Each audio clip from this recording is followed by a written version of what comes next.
Assalamualaikum dan hai murid-murid. Nama saya adalah Cikgu Rusi.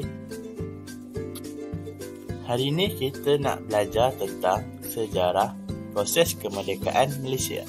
Seperti yang kita tahu, kita merdeka pada 31 Ogos 1957. Tapi bagaimana prosesnya ya?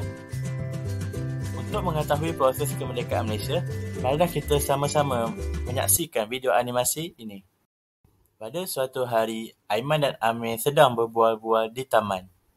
Tiba-tiba, Assalamualaikum. Waalaikumsalam. Kamu berdua sedang berbual apa ni? Tak lama lagi kami nak peperiksaan. Kami sedang berbual tentang proses kemerdekaan Malaysia. Oh, tentang kemerdekaan Malaysia tahulah sebab sedikit tentang Malaysia. Oh, ya ke? Boleh tak baca cerita pada kami? Kami nak dengar.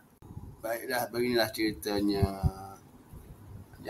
Pada tahun 1945 hingga 1951, banyak parti politik tubuhkan. Antaranya seperti Parti Melayu UMNO, Parti Cina MCA, Parti India MIC.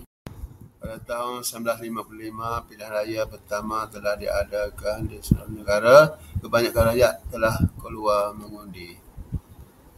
Parti Perikatan telah menangi sebanyak 51 daripada 52 kursi yang dipertandingkan.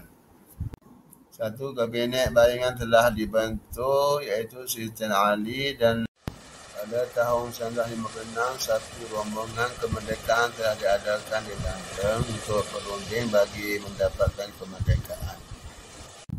Perjanjian kemerdekaan telah ditandatangani pada tahun 1956 di Leicester House yang menetapkan 31 Ogos 1957 sebagai tarikh kemerdekaan.